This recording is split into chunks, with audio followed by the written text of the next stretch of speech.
இதெல்லாம் கொண்டு போய் துவைச்சு போடு. காஞ்சோடனே நல்லா மடிச்சு தலைவாணிக்கு அடியில வை. பாரு எத்தனை தடவை சொல்றது, உங்களுக்கு மூளை இல்ல? இன்னும் இந்த வேலையெல்லாம் நீங்க தான் செய்யணுமா? அவசிக்க மாட்டாளா? சும்மா உட்காந்து சாப்பிட. இது ஒண்ணு பண்ணையார் வீடு இல்ல. நீ இருக்கிய மாமியாரா இருக்கவே லாயக்கு இல்லம்மா.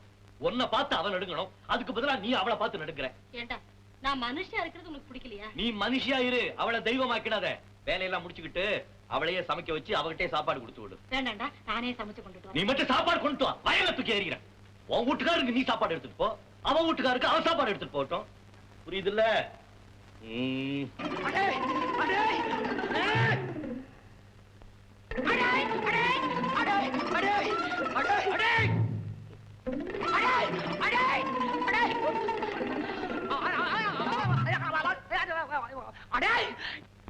மண்ணெல்லாம் இறங்கி ஓடுற நானு சின்ன பண்ணடா, சின்ன பிள்ளைடா. யாராவது புடிங்கடா அவனை, யாராவது புடிங்கடா, புடிங்கடா.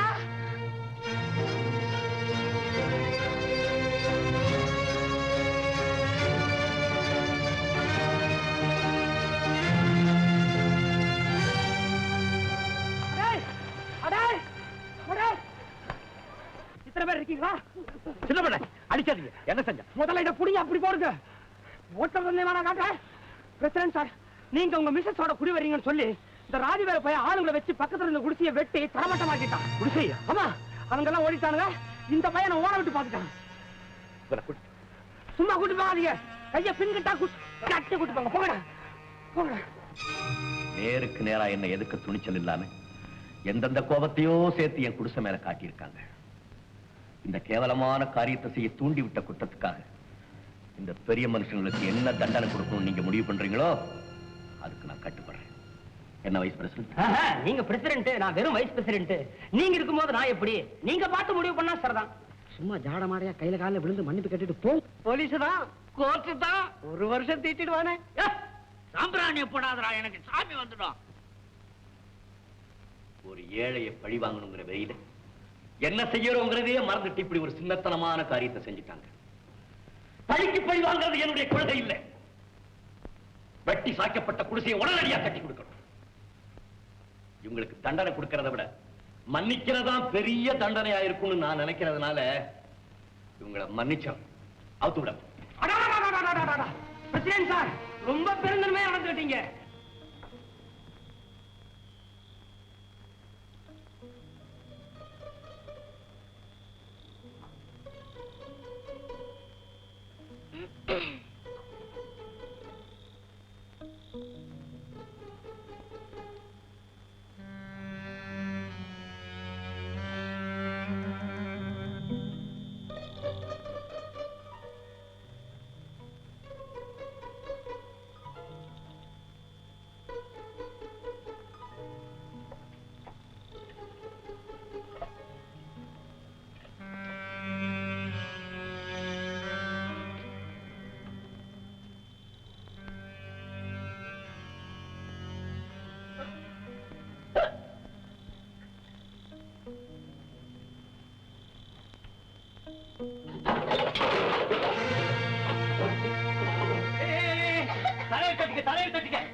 நான் தான் வேண்டாத புருஷன் தொடக்கூடாது, நீயே தட்டிக்க. இந்த தண்ணி குடி. அம்மா காவேரி, அடுத்த விட்டு மாவா, பக்கத்து விட்டு அத்தை எல்லாரும் ஓடி வந்து இந்த வேடிக்கை பாருங்க. பசி வந்தா 10 பறந்து போயிடும் சொல்லுவாங்க. இங்க எல்லாமே பறந்து போச்சு. ஓடிவாங்க. அம்மா காலையில நமக்கு எல்லாம் பழைய சோறு கிடையாது, எல்லாத்தையும் தின்னுட்டா. இவளுக்காக பரிதாபப்பட்டு நீங்க போய் பட்டி கிடக்குறீங்களே. இந்த மாதிரிதான் தினம் ராத்திரில யாருக்கும் தெரியாம வந்து திருடி தின்றா போல இருக்கு. பாக்க திரு திரு முடிக்கிறத பாய மூட. நான் அவங்கள மருமகளா நினைக்கலையான்னு கேட்டியே. நீ பொண்டாட்டி நினைச்சிருந்தா இப்படி எல்லாம் சத்தம் போட்டு கலாட்டம் பண்ணுவியாடா? அம்மா பொஞ்சாதி சாப்பிட்டாங்க சந்தோஷத்துல புலகாங்கிதத்துல சத்தம் போட்ட அப்படி திருட்டு பொஞ்சாதி நாங்க திருட்டு பொஞ்சாதி. அண்ணி வருத்தப்படாதீங்க. அண்ணன் எப்பவுமே இப்படிதான் கொஞ்சம் கலாட்டா பண்ணுவாரு. இது உங்க வீடு. ஏ காவேரி, எனக்கு சமைச்சு போடுன்னு சொன்னா நடு ராத்திரில கூட பார்க்காம சுட சுட உங்களுக்கு சமைச்சு போடுவனே. ஏன் பழையதை சாப்பிடணும்? இங்க பாருங்க, உங்களுக்கு கொதிக்க கொதிக்க இப்ப சோறு வடிச்சு போட்டுமா? வேண்டாம். இப்ப என் வயிறு மனசு எல்லாமே கொதிச்சுக்கிட்டு தான் இருக்கு.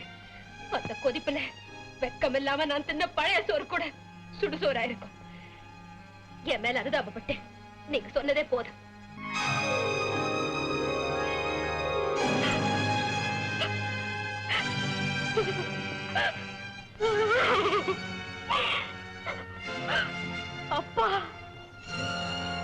சகுந்தரா,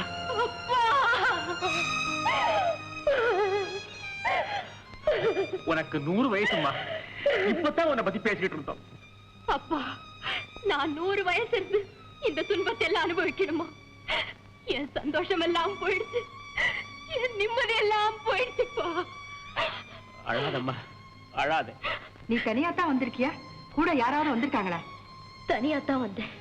சொல்லிட்டு வந்தியா, சொல்லாமலே வந்தியா? ஏய், என்னடி இது? வக்கீல் மாதிரி அவளை போய் குறுக்கு விசாரணை பண்ற? உங்களை பார்க்கணும்னு தோணுச்சுப்பா, அதான் வந்துட்டேன். இனிமே அங்க போக வேண்டாமா, இங்கே இருந்துடு. நாம இந்த ஊர்ல இருக்க வேண்டாம்ப்பா, எங்கேயாவது வெளியூருக்கு போய் நிம்மதியா இருக்கலாம். ரொம்ப நல்லா இருக்கு. நல்ல குடும்பத்துல பிறந்த பொண்ணு பேசுற பேச்சாயுது. நீ படிச்சது இப்படி குதர்க்கமா யோசிக்கத்தானா? என் பொண்ணுக்கு கல்யாணமே ஆகலன்னு நினைச்சிட்டு போறேன்டி. எனக்கு அங்க இருக்கிறதுக்கு அவமானமா இருக்குப்பா. ஏழையோட ஏழையா குடிசையில இருக்கிறது அவமானம் நினைச்சா, மாடி வீட்டுல வாடா வெட்டியா இருக்கிறது மட்டும் அவமானம் இல்லையா? ஏற்கனவே குழம்பி போய் வந்திருக்கா. வீட்டுக்கு வந்த பொண்ணுக்கு ஆறுதலா 2 வார்த்தை சொல்லாம நீயே அவளை திருப்பி அனுப்பிட்டு போல இருக்க. நீ வாமா.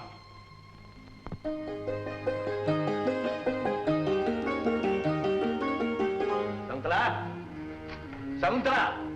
யாரா நீ? உன் மச்சான், என் பொண்டாட்டி கூப்பிடுற. அவ வரமாட்டா. சட்டப்படி என்ன செய்யணுமோ அதை செஞ்சுக்கோ. நீதான் பெரிய பிரசிடண்ட் ஆச்சே. உன் பஞ்சாயத்தை கூட்டு. அங்க சொல்லு, என் பொண்டாட்டியை வீட்டுக்குள்ள வச்சு அனுப்ப மாட்டேன்றாங்கன்னு. இவன் தங்கச்சி அவ புருஷனோட இருக்க பிடிக்கலன்னு சொல்லிதானே இவன் வீட்டுக்குள்ள கொண்டு வந்து வச்சிருக்கான். அதே மாதிரி என் தங்கச்சிக்கு இவனோட இருக்க பிடிக்கலன்னு சொல்லிதான் என் வீட்டுக்குள்ள கொண்டு வந்து வச்சிருக்கிறேன்னு நானும் சொல்றேன்.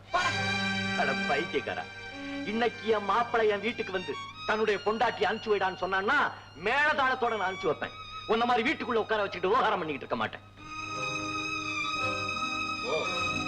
மேல போயிட்டியோ, நீ எங்க வேணாலும் இரு. ஆனா நீ இருக்க வேண்டிய இடம் எதுங்கிறத முடிவு பண்ணிக்க. நாளைக்கு கால வரைக்கும் உனக்கு டைம் கொடுக்கறேன். ஒண்ணு, நீ எங்க வீட்டுக்கு வரணும்.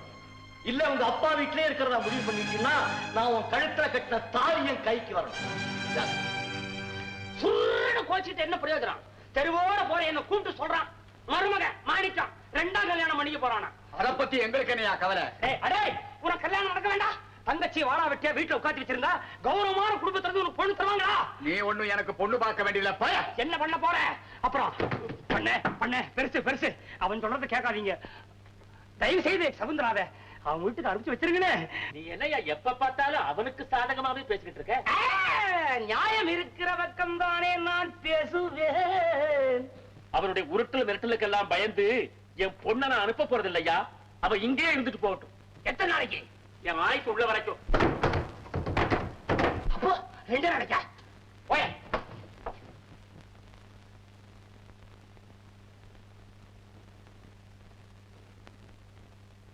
அம்மாடி, அம்மாடி, நான் சொல்றதை இவங்க யாருமே புரிஞ்சுக்க மாட்டேன்றாங்க. நீயாவது புரிஞ்சுக்கமா.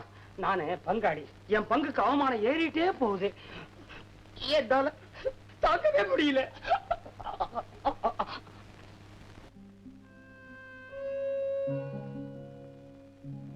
சகுந்தலா, அவன் ஒரு முடிவுக்கு வந்துட்டான். சீக்கிரம் நீயும் ஒரு முடிவுக்கு வந்துடு. நானும் ஒரு முடிவுக்கு வந்துட்டேம்மா. அவன் வீட்டுக்கு போறதா தானே? இல்ல, நம்ம வீட்டுல இருக்கிறதா முடிவு பண்ண. நீ அங்க போனாதான் அவன் முடிவை மாத்த முடியும். இங்கே இருக்கிறதாக முடிவு பண்ணிட்டா உன் முடிவு என்ன ஆகுன்னு யோசிச்சு பாரு. நான் நல்லா யோசிச்சுதாம்மா இந்த முடிவுக்கு வந்திருக்கேன். மத்தவங்க முடிவை மாத்தணுங்கிற அவசியம் எனக்கு இல்ல. அந்த அவசியம் உனக்கு இல்லாம இருக்கலாம், ஆனா எங்களுக்கு இருக்கு. ஏன்னா நாங்க பொண்ணை பத்தவங்க. ஒரு பொண்ணுக்கு ஒரு தடவை தாண்டி கல்யாணம் நடக்கும். அது உனக்கு நடந்துருச்சு. அவன் உன்னை தொட்டு தாலி கட்டிட்டான். கேவலம் இந்த ஒரு முழ கைத்துக்காக என் சுய உரிமையை பறி கொடுத்துட்டு, என் உணர்ச்சிகளை எல்லாம் நாசமாக்கிட்டு, என் சுதந்திரம், லட்சியம், ஆசை எல்லாத்தையும் எழுந்துட்டு நான் இப்படி அடிமை மாதிரி மற்றவங்களுக்காக வாழணுமா? வாழ்ந்து தாண்டி ஆகணும். என்னை பொறுத்த வரைக்கும் இது என் கழுத்தை கொஞ்சம் கொஞ்சமா நெருக்கிற சுருக்கு கயிறுதான். சுருக்கு கயிறா? உன் குதர்க்க புத்திக்கு அப்படி தாண்டி தெரியும். அம்மா, உன் நடத்தையிலே நான் சந்தேகப்படுறேன். நீ மனசுல வேற எவனையோ நினைச்சிட்டு தாண்டி இவன் கூட வாழ மாட்டேங்கிற.